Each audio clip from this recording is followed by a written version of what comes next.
সমান L into v by lambda 0।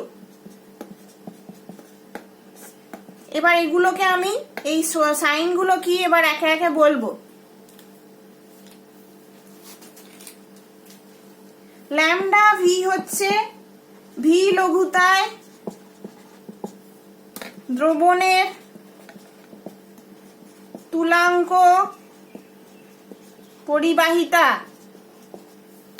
Lambda ওটা কি অসীম লঘুতায় দ্রবণের তুলাঙ্ক পরিবাহিতা।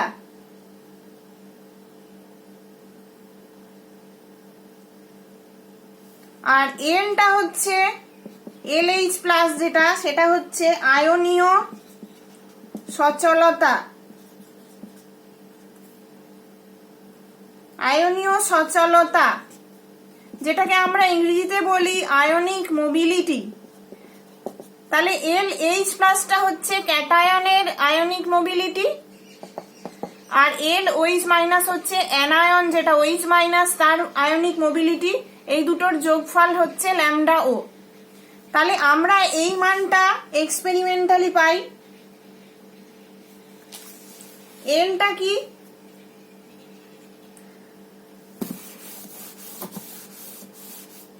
এল হচ্ছে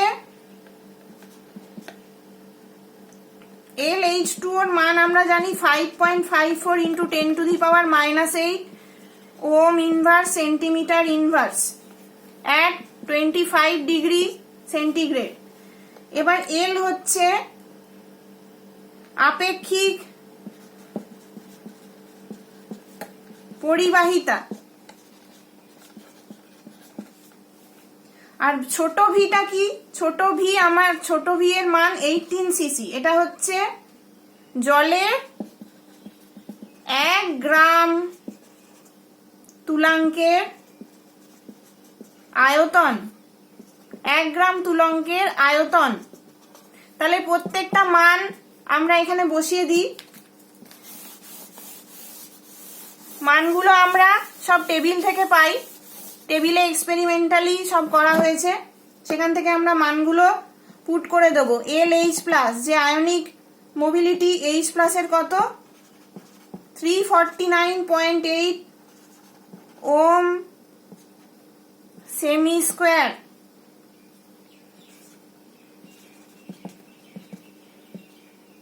198.5 ওম ইনভার্স সেমি স্কোয়ার।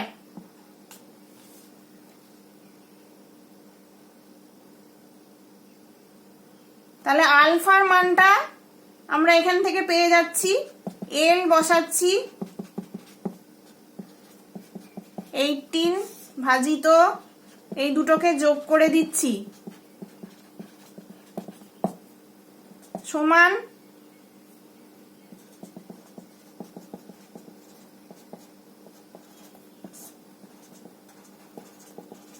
এটা হচ্ছে পেলাম আমরা। তাহলে KW সমান আমরা জানি আলফা সির হোল স্কোয়ার।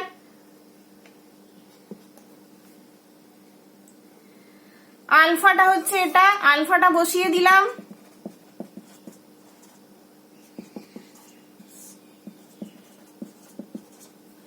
আর সিটা কি না মোলারিটিতে জলের কনসেন্ট্রেশন 1000/18।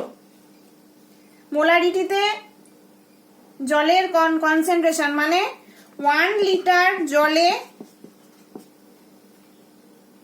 তার গ্রাম অণুর সংখ্যা মোলারিটিতে প্রকাশ করলাম। তাহলে 1000/18 এখানে বসিয়ে দিলাম, সি এর জায়গায় এই মানটা পুট করে দিলাম। তাহলে আমার এই মানটা এলো 1.02 ইন্টু 10⁻⁻14, অথবা এটাকে মোটামুটি 1 ইন্টু 10⁻⁻14 ধরা হয়। তাহলে KW মানটা কি করে এলো সেটা বোঝা গেল। KW মানে আয়নিক প্রোডাক্ট অফ ওয়াটার, সেটা এলো অথবা 1 × 10⁻⁻14। তাহলে এখান থেকে আমরা বিশুদ্ধ জলে কনসেন্ট্রেশন অফ H+ সমান কনসেন্ট্রেশন অফ OH- হয় আমরা জানি বিশুদ্ধ জল হলে। তাহলে আমরা এখান থেকে এর কনসেন্ট্রেশন গুলো বার করতে পারবো। তাহলে আমরা জানি CH+ COH- সমান 1 × 10⁻⁻14। তাহলে বিশুদ্ধ জল হলে আমরা CH এর স্কয়ার লিখতে পারি। তাহলে CH এর কনসেন্ট্রেশন কত না 10⁻⁻7। এটা হচ্ছে বিশুদ্ধ জলে H+ এর কনসেন্ট্রেশন। এটা গেল আমাদের আয়নিক প্রোডাক্ট অফ ওয়াটার। এরপরে কি আছে? Ionic product of water, ionisation of weak acid and base. Ionisation of weak acid and base ওটা আমরা অস্টওয়াল্ড ডাইলিউশন ল থেকে পড়লাম, ওটা পড়লেই হয়ে যাবে। এরপর যাব পিএইচ স্কেল। পিএইচ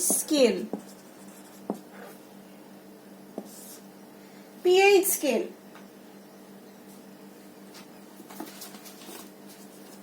দ্রবণে H+ আয়নের গাঢ়ত্ব আমরা সাধারণভাবে 1 মোলারিটি বা তুলাঙ্ক একক নরমালিটি দ্বারা প্রকাশ করতে পারি। কি বলছে?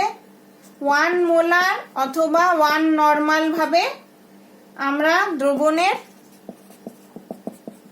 H+ আয়নের গাঢ়ত্ব মানে CH+ লিখতে পারি, প্রকাশ করতে পারি সাধারণভাবে। একটি অ্যাসিডের গাঢ়ত্ব, ধরে নেওয়া যাক একটি অ্যাসিডের গাঢ়ত্ব N/6000 HCl। এটাকে আমরা CH+ কি লিখতে পারি?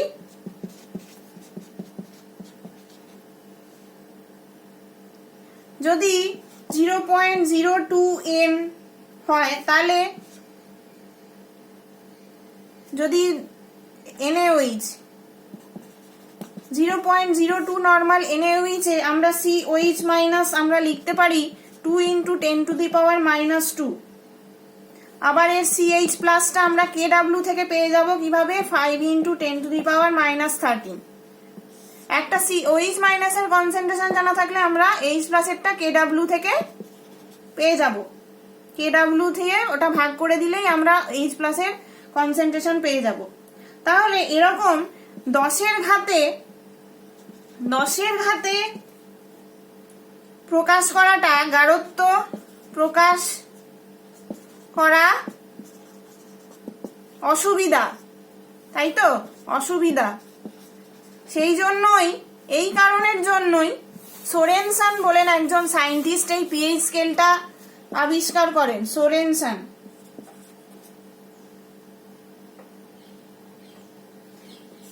সোরেনসন কি বলছেন পিএইচটাকে কিভাবে প্রকাশ করা হবে?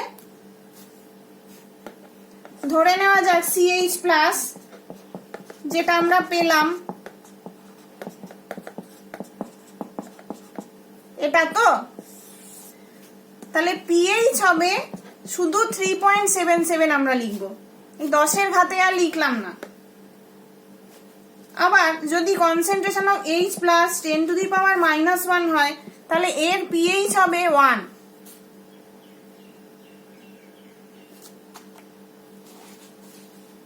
অতএব কনসেন্ট্রেশন অফ H+ আমরা কোথা থেকে পাবো? 10⁻⁻ pH।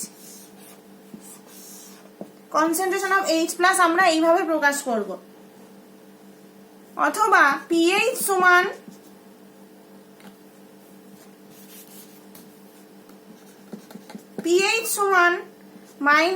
-log of concentration of H+। -log নিলে আমরা pH এর মানটা পাবো। একইভাবে pOH এর মানও আমরা পেতে পারি। pOH কোথা থেকে পাবো? -log of COH minus. আবার আমরা জানি CH plus to COH minus কে গুণ করলে KW পাওয়া যায়। তাহলে টোটালটাই আমরা যদি লগ ফেলি, আমরা জানি log XY সমান log X plus log Y। এই ফর্মুলা ব্যবহার করে আমরা এখানে log CH plus plus log COH minus সমান log KW। এবার পুরোটা যদি মাইনাস করে দিই আমরা তাহলে কি লিখতে পারি, minus log CH plus minus log COH minus সমান মাইনাস log KW। তাহলে এখানে লিখতে পারি মাইনাস log CH প্লাস মানে আমরা দেখলাম PH minus log COH minus মানে POH সমান PKW। এই যে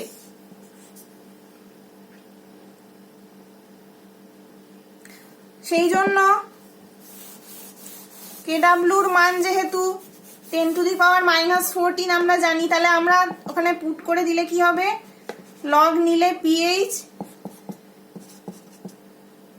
সমান 14, এইটা আমরা পেলাম। এবারে এই স্কেলটা কিরকম, স্কেলটা আমি লিখব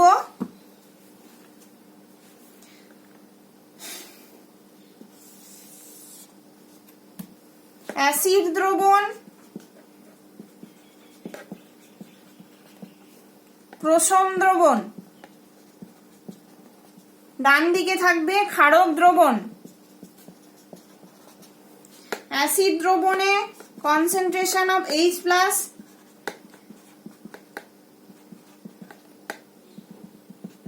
এটা কমছে। প্রশম দ্রবণে আমরা জানি এটা, ক্ষারকীয় দ্রবণে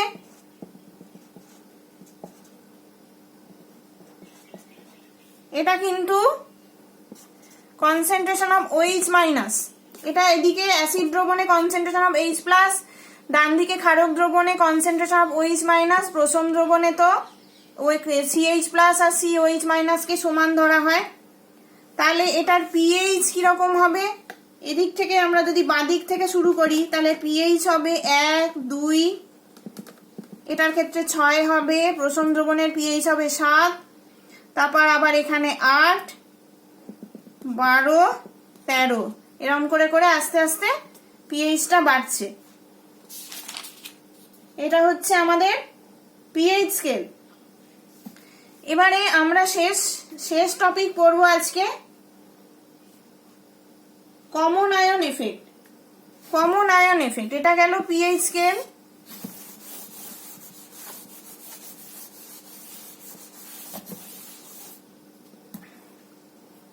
common ion effect, common ion effect অথবা সম আয়ন প্রভাব। এটা আসলে কি, আমরা আগে পড়লাম যে আলফা যেটা degree of dissociation or degree of ionisation, যেটা আমরা আগে পড়লাম সেটা আমরা দেখলাম inversely proportional to 1 concentration of common ion, মানে কমন আয়ন দ্রবণে যত বেশি থাকবে আলফার মানটা তত কমবে। যেমন আমরা একটা এক্সাম্পল দিয়ে বলছি, যদি কোনো দুটো তড়িৎ বিশ্লেষ্য পদার্থের, যদি কোনো দুটো তড়িৎ বিশ্লেষ্য পদার্থের বিয়োজনের ফলে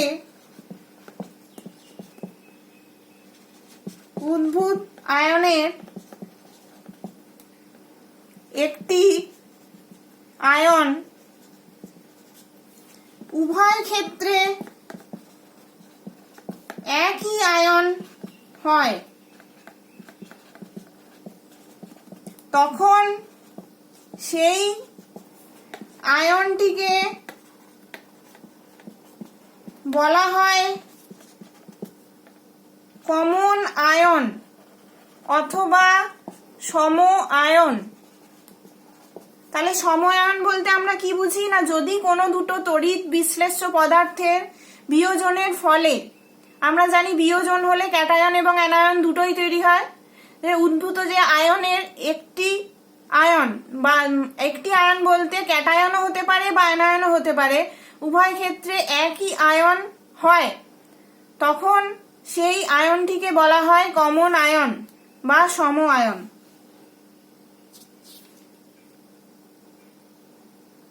যেমন একটা এক্সাম্পল দিয়ে আমরা ব্যাখ্যা করছি, এক্সাম্পল দিলেই বুঝতে পারবে। অ্যাসিটিক অ্যাসিড HAC লেখা হয় এটাকে, এবং তার সল্টটাকে কি লেখা হয়? Sodium acetate. এটা অ্যাসিটিক অ্যাসিড আর এটা তার salt, sodium salt, sodium acetate. এটার বিয়োজনের অ্যাসিটেট আয়নটা পাওয়া যায়। এটার ক্ষেত্রেও অ্যাসিটেট আয়ন, এটার ক্ষেত্রেও অ্যাসিটেট আয়ন। তাহলে অ্যাসিটেটটা এদের মধ্যে কমন আয়ন, অ্যাসিটেটটা হলো সম আয়ন।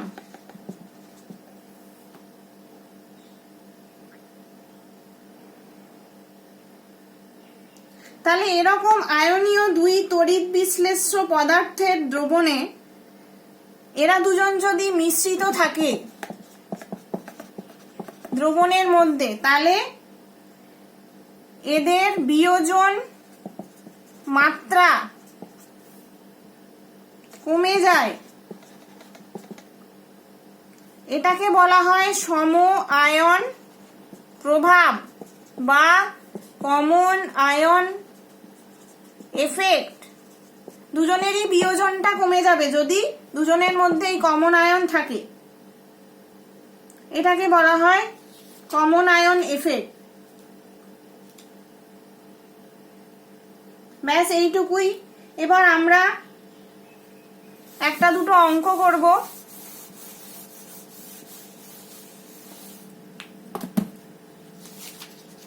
একটা দুটো অঙ্ক করব।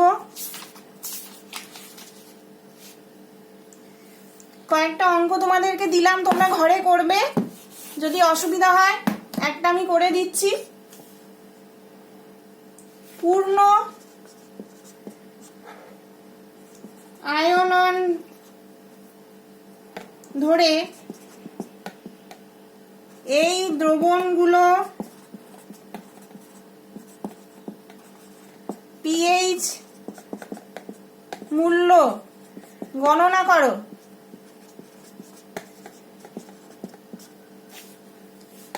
1 নাম্বার 4.9 10⁻⁻⁴n অ্যাসিড, এটা একটা। আর পরেরটা হচ্ছে এত নরমাল ক্ষার, এটা অ্যাসিড এটা ক্ষার। তাহলে আমরা জানি কয়ের ক্ষেত্রে কিভাবে হবে। কনসেন্ট্রেশন অফ H+টা বলে দিয়েছে, যেহেতু বলেছে পুরোটাই পূর্ণ আয়নন হয়েছে, তাহলে ফুল আয়নাইজেশন হয়েছে, মানে পুরোটাই আমরা CH+ এটা ধরে নিতে পারি। তাহলে এর pH এর মান কত হবে? লগ অফ এটা বা মাইনাস লগ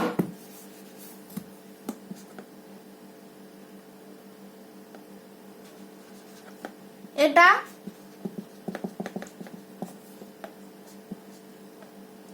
log 10⁻⁴ বাই 4.9।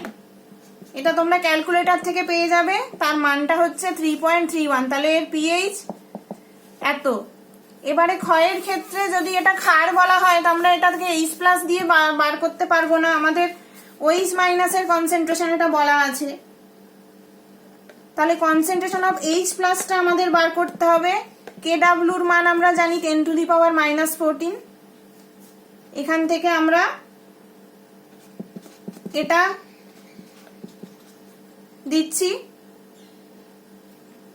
তাহলে আমরা কনসেন্ট্রেশন অফ H+ পেয়ে যাব এখান থেকে। এটা কনসেন্ট্রেশন অফ H+ ক্যালকুলেশন করে দেখবে। তাহলে pHটা minus log of concentration of H+, এটার যে মানটা পাবো সেটা এখানে বসিয়ে দেবে, দিয়ে আমাকে রিপোর্ট করবে এটার pH কত।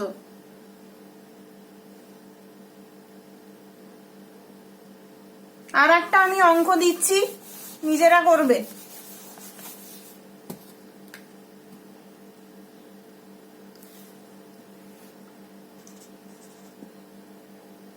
একটি দ্রবণের pH সমান 3.63, তার H প্লাস আয়নের গাঢ়ত্ব কত? এটা একটা অঙ্ক দিলাম। আর একটা